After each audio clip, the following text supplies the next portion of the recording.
Abosiafo yakodi bonya ye awie na chese yesi eye afufufo yi mu nyame adom a 7 January na ye de yewi adonjo mani Mahama esi so na wetimi ababibu aman no e de amaye na onim se eye prophet Nigel Gaisie oka wo mu a wo mu ehye nkom e ma yewi adonjo mani Mahama ebenya atumi no na je say was Sunday nsem bi ababonten a wo chere se nyame adom a 7 January ye de yewi adonjo mani Mahama ewa kusisi ombo modern say si enya de nisi so na se onya bedom mpanyin na kunwa no start say ogu oman a oma na adwen embe ono prophet Nigel Gaisie so we say baby a ono gina ya wo bompa ye ne Aulter no so no ombo modern say we na ni aba wo say eye radon man Mahama ho ti e ka de enka wo hwere ne nkwa ene ye was niam bebre ene ode atudwa wo say yo no ani fie a wo bombo modern si and I'm here with Mani Mahama and Pioneer Fanchela Hodwa,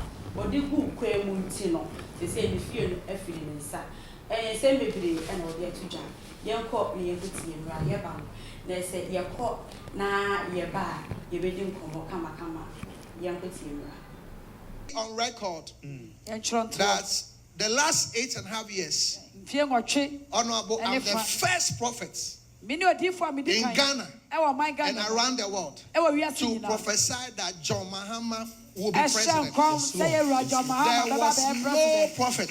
After the 2016 election, when the name of John Mahama became like a forbidden tree, a forbidden fruit, I was the only prophet who saw, who stood for him. The last Ethiopian plane I was in, it came to Ghana on Tuesday. Wednesday it went back to Ethiopia and it crashed. I repeat it again.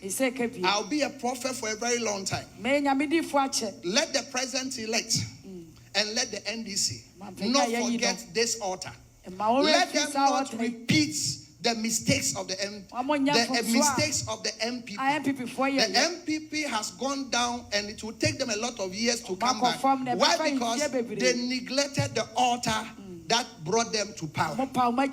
I repeat and I say it again. They not forget the altar that has brought them to where they are. If the NDC is in power today, it's because of certain things I did, some deep things I did. I travel out of Ghana. I travel out of Ghana on my own resources. Go to all the regions back to back for the last 8.5 years. So, this year I'm not talking plenty. I am going to watch. But may they not forget this altar. And the Bible says we should give honor to whom honor is due. I repeat it again. I nearly died. This my son and myself, the last Ethiopia plane, we were in it with a big man. I'll not mention it now. It brought us to Ghana on Tuesday. But I went to Israel with my son to go and do deep things. For if the NDC have become attractive, I know a lot of things that we have done. So to the NDC fraternity, I'm the only person. Honorable, my church, here get full, inside get full, out, the whole place get full. A drop.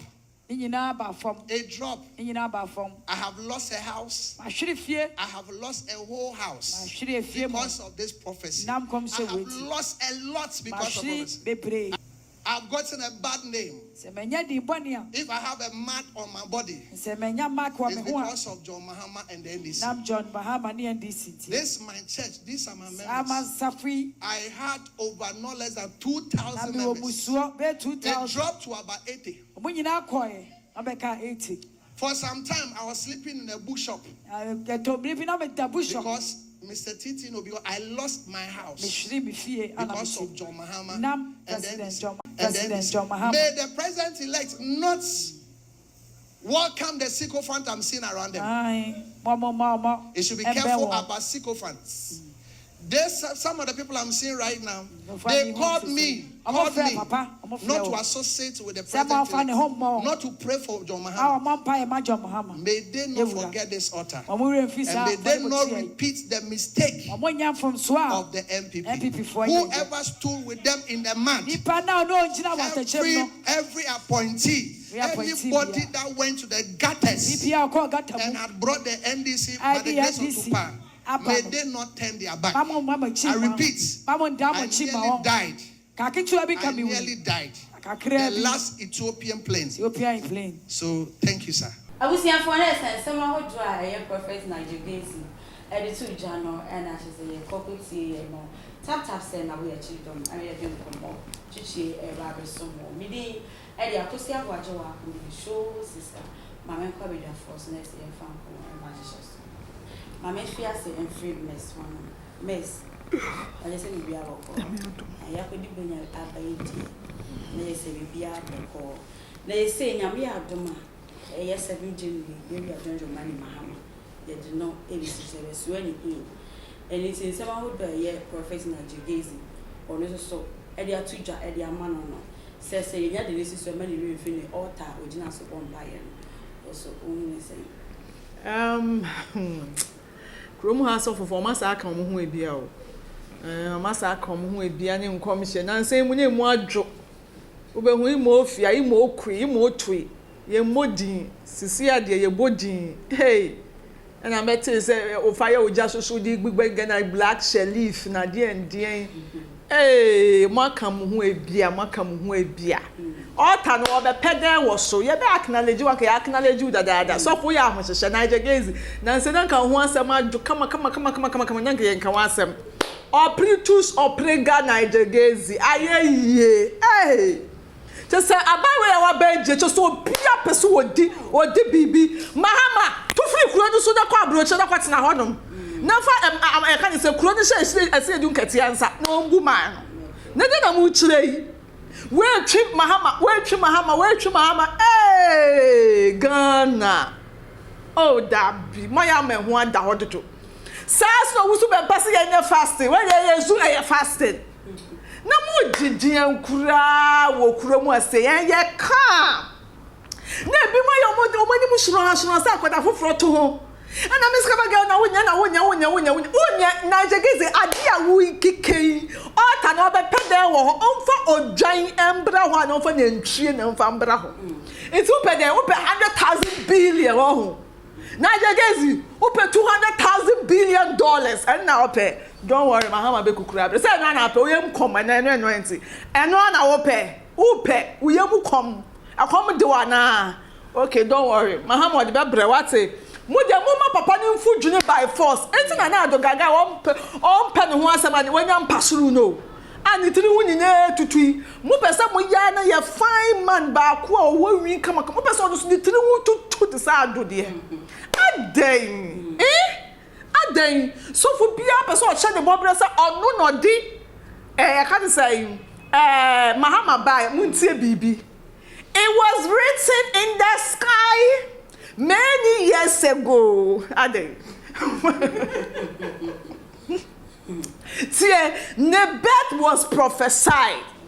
Munja moye no Mahama no beba erade na train aso aya so twie koso ba no be yi nanim allegedly so be sesama slave queens for no said dem mo ka no na me ka bie enti na erade person wo ba koso no ba oye dibi mami dibi oh at least o di no otugum ba ebi mu ba ya na Armstrong ukoye so ani ya chiwatum amaye ba ye sa e kan say MPP amemu no ukoka bi masamanya di police intimidate ana mecho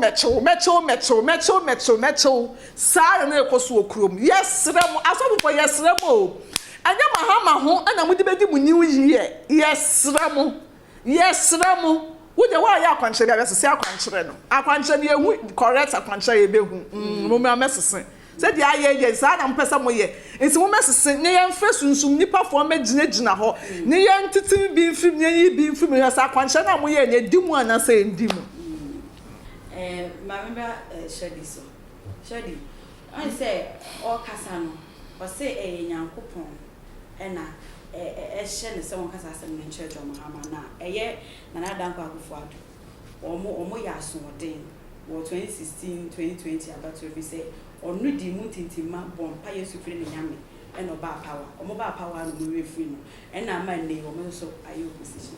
Yeah, can be any if he says he can't be our paid. Maybe I do who soon move yassi, and ain't he and a man a casa, only say. Yeah, cheer, I shall for a share of being. Yet the Yamias, ye more bibiara official abuse.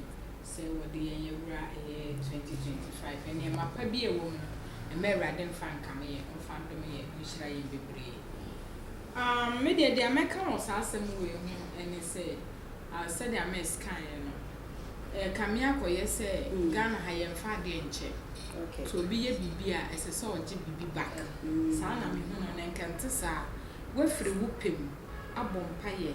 Na say yam passe wa bedia obema wa fine o ma wa fine we nso ni preaching anything we nso say we go gina sorry dem preaching e bodewuro e kire say e ye wona woma ni di ade na say wona woma ni be president because of that ni to be dia akonya na mani ma the brain feel we any hwen we say be ka say come dem hostess for the come dem wo and me hu ni say e ya ade a e koso wo Ghana ha pa say amanyakuo bi ehia bibia say dia papa yi ebeye obi eje wo wusu bempa wo ye gigigigigi nyina eye ne hye asofu mi mbodi a ono so obi a eye hye a wo benya free mu enti na wo yesa na aso na say yesa oman no bi eni wo betimi aboan yi o enye Ghana sike no mo betete ama wo ana meboa Mahama wo sika wo ni botom enye Ghana sika ya na obetete de ama wo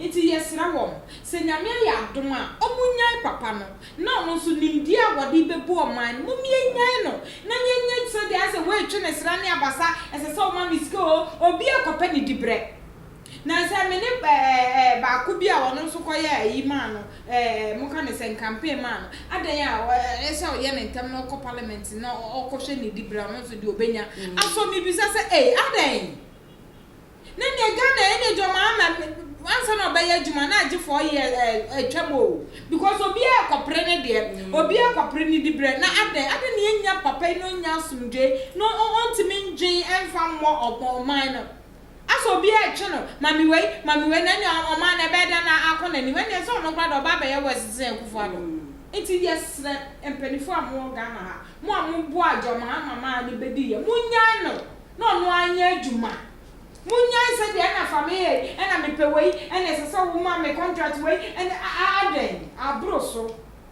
munya no ani pay on fam more man it is how they are corruption and one as is about na mu bi mu but there are some people if you make us say be on money NDC for call agreement say oh ye be boa mo ye be campaign ye be say aboa mo it is a uber power say na muso meet my year boy ye was anko for ni bon sanko for no mu nyina njai na Mahama ebu amon e bia no makọ ebi makọ agreement with NDC and Mahama say we back power uber power okay this for me that's you and omo no what omo nka esi chance hu na yedede me I come kwa nka Mahama mani fi obi obeba out be and na we na mani fi Gaisie money fee no and I me boy and I come me shit that down a she you there she what that so tiase se bibi kura nyampo na esesa wo kan nyankopon na nka na koma busu wo ye nyame nipa we wa ma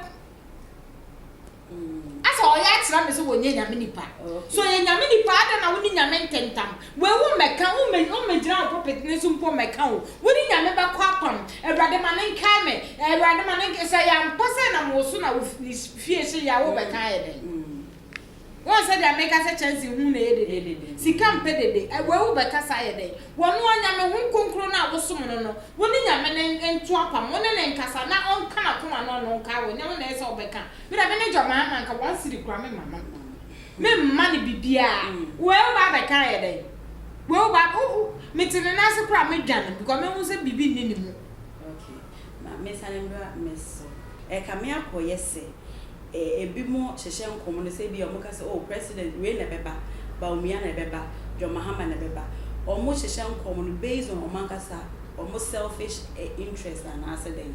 We see her, make my catch or say, if you are free mono, a warrior mo problem. Semi wuna me catch or say, if you are moving my warrior mo problem, tis who someone share your own warrior. A dear a dam with him. A dear woho, a cow home. And to say me wuna me can.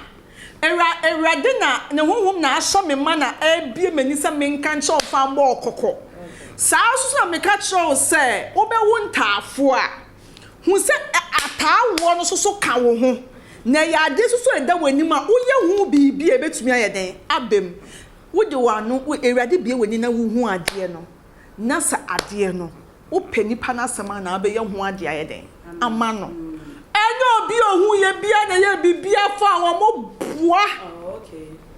Contomile, important pot, one more bois. Okay. Adia. Na Dabio, ye were the real guru some wo kromo haseya. Omuka se empuno. Omuka se enhie be hye. Ensan krofo ne ye hu omu o. Omate.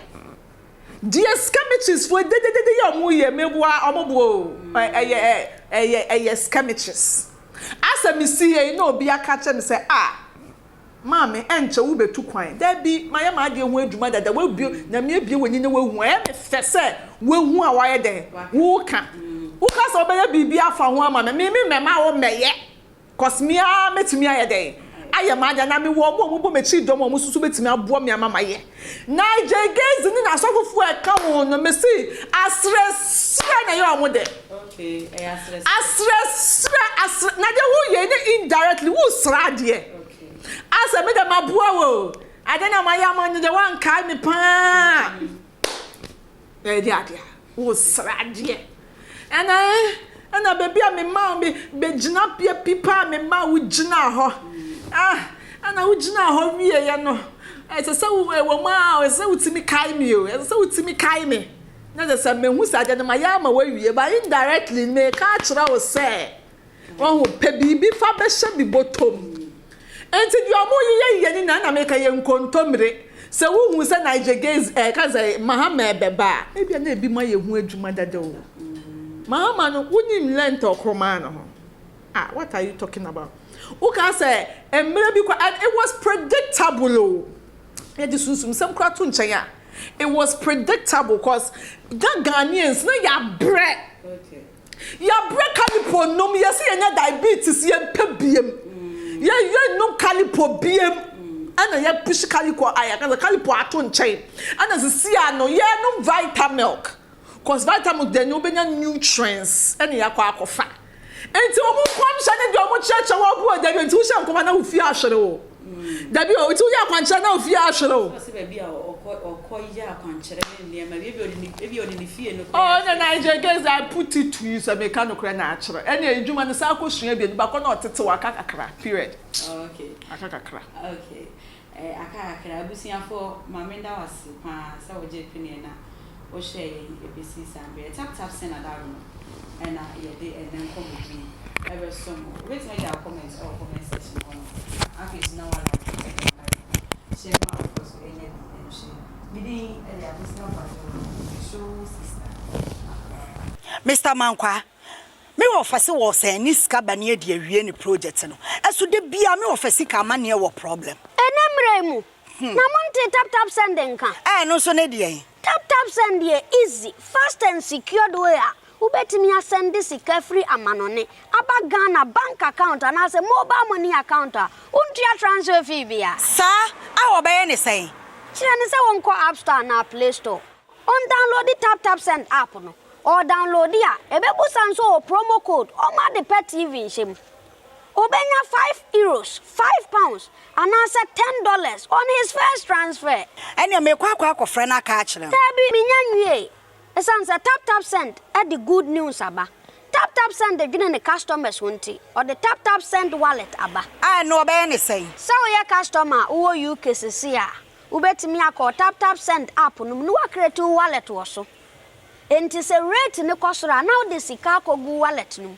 Anase mpo betimi atosusu nkakra. Enti abere sema opeso send sika ba Ghana no. No anse wa send sika na ba Ghana. anase oba o my Ghana mu what me you su sika e wo wallet nim no tie and you said to say you su momo Ghana haydo sa pepepe se si tap send that trainer shim kopiem wo United Arab Emirates Netherlands and Austria tap send na papa no